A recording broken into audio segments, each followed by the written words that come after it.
तो जी पुर्तगाल का job seeker visa इसका 8वां पार्ट है। उसके अंदर हम फ़ाइल को सबमिट करने जा रहे हैं थाईलैंड के अंदर। हमने मलेशिया से अप्लाई किया था, इसलिए थाईलैंड के अंदर फ़ाइल को सबमिट करने की इजाज़त मिली है। अदरवाइज़ मलेशिया में अगर इसकी एम्बेसी होती तो मलेशिया में सबमिट किया जा सकता था। अब कोई बंदा सऊदी अरब से, दुबई से, किसी भी कंट्री से अप्लाई कर रहा है तो उसका उस कंट्री के अंदर जो एम्बेसी है उसके अंदर आपने सबमिट करने जाना है। यहाँ पे ना बड़ी इंपॉर्टेंट एक अपडेट है, वो मैं आपको दे देता हूँ। बहुत सारे लोगों का ये क्वेश्चन है कि क्या ई वीज़ा के ऊपर थाईलैंड का वीज़ा मिल जाता है। ई वीज़ा अगर आपके पास नॉर्मल है ना, उसके ऊपर थाईलैंड का वीज़ा नहीं मिलता। उसको पहले आपने नोटरी पब्लिक से अटेस्ट करवाना है और उसके बाद फिर आपने उसको मलेशिया फॉरेन अफेयर से अटेस्ट कराना है। ये 2 स्टैंपें उसके ऊपर लगेंगी, फिर उसके बाद वो काबिल कबूल होगा। यानी कि आपने उसको प्रिंट आउट निकलवा लेना और उसके ऊपर ये 2 स्टैंपें लगवानी है, फिर उसके बाद वो काबिल कबूल होगा। इसके लिए प्रॉपर मैंने एक वीडियो रिकॉर्ड की हुई है। उस वीडियो का लिंक भी मैं इस वीडियो के डिस्क्रिप्शन के अंदर दे दूंगा। उस वीडियो के अंदर जस्ट अपडेट ये है कि जहाँ पे मैंने स्टार्ट पे बताया हुआ है कि आपको पहली स्टैंप दातू से लगवानी है, वो स्टैंप आप नोटरी पब्लिक से भी लगवा सकते हैं। बाकी प्रोसेस वही है जो वीडियो के अंदर बताया हुआ है। तो आप इस तरीके से पहले अपने डॉक्यूमेंट को पहले टेस्ट करवाएं, फिर उसके बाद अप्लाई करें। इवन कि मैं आपको ये भी प्रेफर करूँगा, आपने किसी भी शेंजन कंट्री के लिए भी अप्लाई करना है या चाइना, अमेरिका, कनाडा या किसी भी कंट्री के लिए आपने अप्लाई करना है तो अपने ई वीज़ा को ज़रूर अटेस्ट कराएं। अगर किसी ने अपना ई वीज़ा अटेस्ट कराना है तो मेरा नंबर वीडियो के डिस्क्रिप्शन के अंदर मौजूद है। आपको किसी किस्म की हेल्प चाहिए, मुझसे मालूमात चाहिए, आप मुझसे कॉन्टैक्ट कर सकते हैं। इमिग्रेशन कंप्लीट हो गई है और उसके बाद वेट है हमारी फ़्लाइट का। फ़्लाइट है 10:10 पे। अभी तो 8 बज के समथिंग हुए हैं, तो लेट्स सी, वेट कर रहे हैं। अब यहाँ पे अकोमोडेशन के हवाले से मैं कुछ चीज़ें आपको बता दूँ कि आपने अगर वहाँ पे जाना है, अगर आपके कोई यार दोस्त वगैरह की अकोमोडेशन या रहाइश नहीं है तो मैं आपको एम्बेसी के नज़दीक हॉस्टल या होटल का लोकेशन बता देता हूँ। आप वहाँ पे जा सकते हो। ये किसी किस्म की पेड प्रमोशन नहीं है, ना वो मुझे किसी किस्म का पे कर रहे हैं। मैं जस्ट आपको एक सजेशन दे रहा हूँ। आपकी मर्ज़ी है, जहाँ मर्ज़ी आप रह सकते हैं। मैं आपको दिखाता हूँ। ये होटल का नाम है आइसानोक। इनके पास होटल भी है, हॉस्टल भी है, और ये पुर्तगाल की जो एम्बेसी है बैंकॉक के अंदर, उससे 1.1 किलोमीटर दूर है, जो कि 16 मिनट बंदा वैसे पैदल भी चले तो वो आ जाता है। आपको वैसे कोई ड्राइव या कोई ग्रैब वगैरह या इस तरह की कोई सर्विस आपको बुक कराने की ज़रूरत नहीं है। होटल का नाम और लिंक मैं वीडियो के डिस्क्रिप्शन के अंदर भी दे दूंगा। आप वहाँ से इसको होटल या हॉस्टल को बुक कर सकते हैं, वहाँ से इसका नाम को सर्च कर सकते हैं।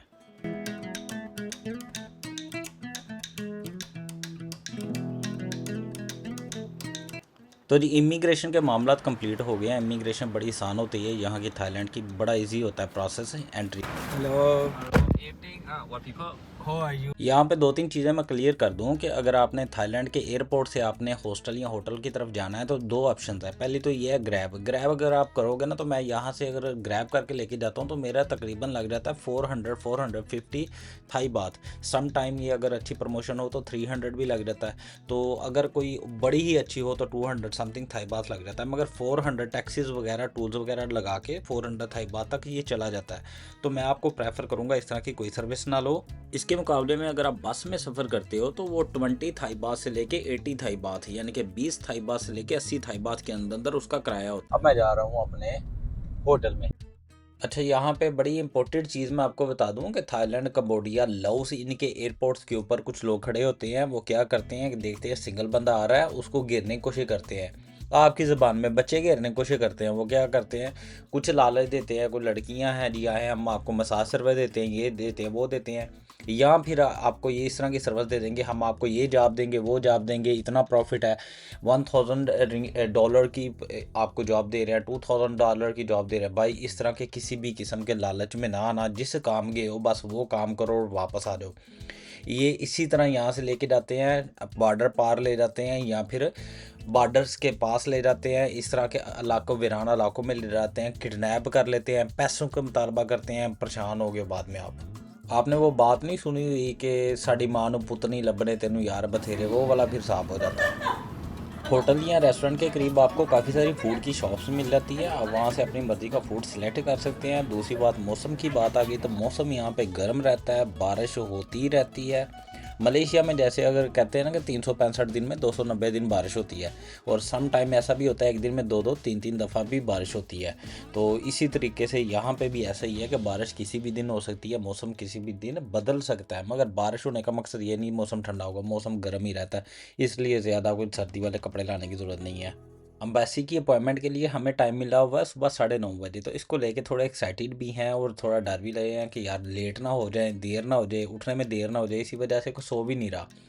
आज रात बस ऐसे ही गुजारा कर रहे हैं कि चलो बाहर खाते पीते हैं, और उसके बाद ये है कि यहाँ पे टाइम स्पेंड करने के बाद सुबह एम्बेसी जाएंगे।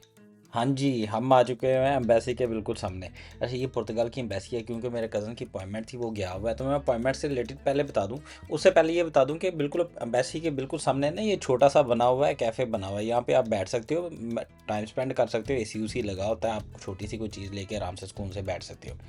अब जो अपॉइंटमेंट है उसका तरीकाकार ये है कि मिसाल के तौर पे हमारी अपॉइंटमेंट थी 9:30 की, किसी और की अपॉइंटमेंट है 10 की। तो अगर वो आपसे पहले खड़ा हुआ है तो यकीनन जाते ही आपने क्या करना है, जाते ही आपने पहले तो अपना नाम लिखवाना कि भाई मैं आ गया हूँ। उसने आपका नाम लिख लेना, हाँ मैच कर लेना, हाँ आप आ गए हो। सेकेंडली ये है कि जो बंदा पहले खड़ा होगा, जो बंदा आपसे पहले होगा, उसको एंट्री मिल जाएगी। इसलिए आपने बिल्कुल टाइम पे पहुंचना है, अपनी लाइन में अपने नंबर पे खड़े होना है, ताकि आपकी जगह कोई और बंदा अंदर ना चल जाए। जिस बंदे ने भी अंदर जाना है ना, उसने 30-35 मिनट कम से कम लगा देने हैं। इसलिए अपनी सारी चीज़ें प्रिपेयर करके बैठिएगा। अम्बेसी की जो फ़ीस है वो है €125। कभी ये €110 हुआ करती थी, ये अप डाउन होती रहती है थोड़ी बहुत, मगर ये है कि फ़ीस आपने अदा करनी है थाई बात के अंदर। अब मैं आपको दिखाता हूँ कि एटीएम किधर। थोड़ा सा आगे आते हो ना, तो ये शॉपिंग मॉल है, इसको थोड़ा सा आगे आते हो तो यहाँ पे अंदर है एटीएम। क्योंकि मैं यहाँ पे काफ़ी दफ़ा आ चुका हूँ, इस वजह से मुझे पता है। और मैं आपको एक और चीज़ बताऊँ कि जो मलेशिया में रहने वाले बंदे हैं ना, वो मलेशिया के अंदर जो बैंक है ना, उनके अंदर जाके बैंक में जाके आप अपने कार्ड को या अपने अकाउंट को इंटरनेशनली यूजेबल बनाओगे तो फिर ही यहाँ से आपके पैसे विड्रा हो सकेंगे। आपस की बात है, मे बैंक को मैंने करवाया था, उसके बावजूद विड्रा नहीं थे हो गए पैसे यहाँ से ना एटीएम से। फिर मैंने पाकिस्तानी अकाउंट में पैसे ट्रांसफ़र किए तो वहाँ से विड्रा किए। तो अंदर एटीएम मशीन्स भी हैं, आप एटीएम यूज़ कर सकते हो। यहाँ पे 2-3 और चीज़ें मैं बता दूँ कि पाकिस्तान के अंदर स्टैंडर्ड चार्टर्ड बैंक का मेरे पास अकाउंट का कार्ड था, वो यहाँ पे चल गया। और यहाँ पे इंस्टा पे का जो कार्ड है मलेशिया का, वो बिल्कुल नहीं चलता, बल्कि इंस्टा पे के जो सॉफ्टवेयर है वो भी इजाज़त नहीं देता मनी ट्रांसफ़र करने की। तो मर्चेंट रेट जो इंस्टा पे के अलावा जो मलेशिया का मर्चेंट रेट का कार्ड है वो बिल्कुल इजाज़त देता है। मर्चेंट रेट के कार्ड को आप इस्तेमाल कर सकते हो। तो ये चीज़ का आप ख्याल रखिएगा, पैसे आपके पास होने चाहिए। और उसके बाद अगली बात ये है कि सम टाइम कोई एक एटीएम मशीन काम नहीं करती, फिर आपने मशीन चेंज कर सकते हो, दूसरी तीसरी चौथी कोई भी मशीन लगा सकते हो। बात वैसा भी होता है कि आपका जो कार्ड है वो इंटरनेशनल तो एक्टिव है, मगर वो आपकी मशीन काम नहीं कर रही है, तो आप मशीन चेंज करके भी ट्राई कर सकते हैं। ये पुर्तगाल की एम्बेसी है थाईलैंड के अंदर। इसकी यही एक निशानी है कि इसकी दीवार के ऊपर इस तरह रगड़े मारे हुए हैं, पेंटिंग की हुई है रगड़ रगड़ के। तो उसके सामने ये काफ़ी स्टैचूज़ की दुकानें हैं, तो आप स्टैचू की दुकानें भी देख सकते हो।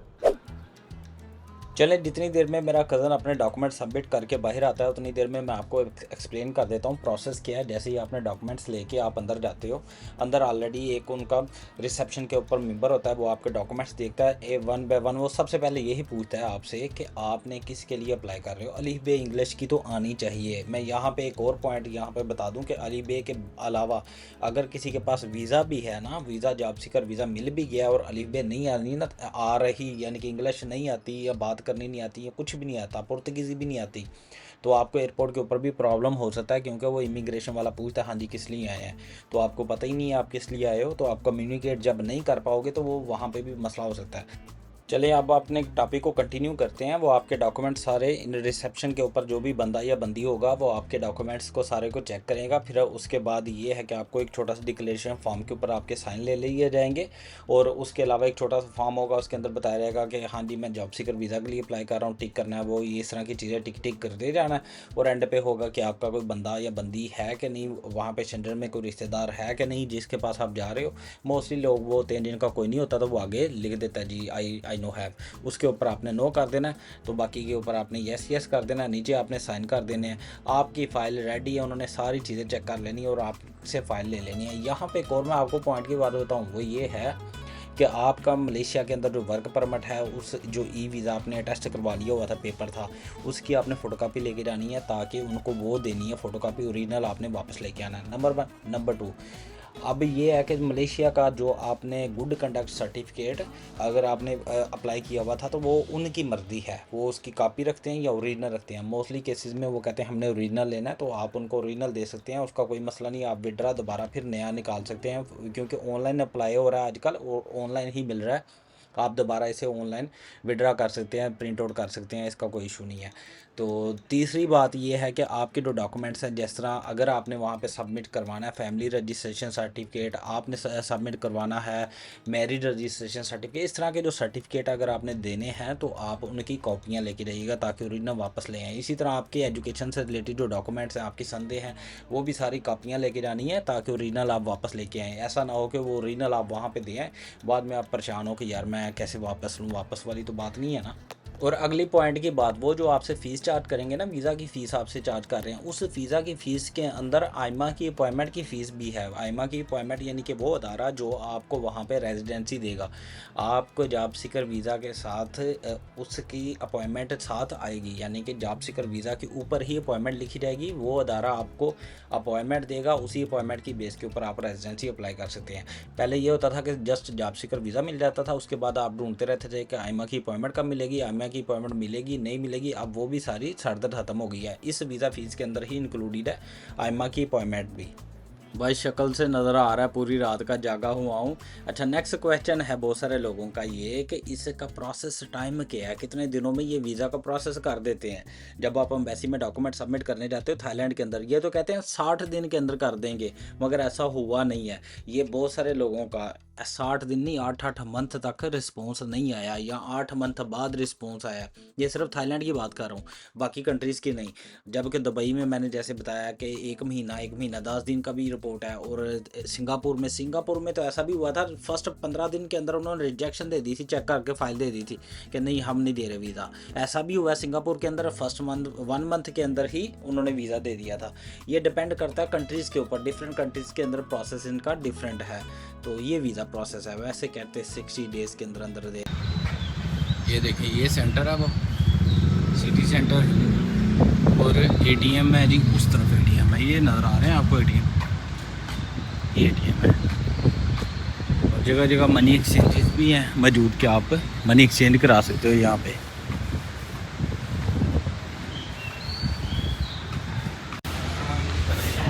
अच्छा, उसके अलावा 2-3 चीज़ें और मैं आपको बता दूं कि एटीएम के अलावा यहाँ पे एक्सचेंज काफ़ी है, मनी एक्सचेंज की भी कंपनियाँ इसके अंदर बैठी हुई हैं, ये मॉल के अंदर, तो आप वहाँ से अपनी करेंसी भी एक्सचेंज करा सकते हो।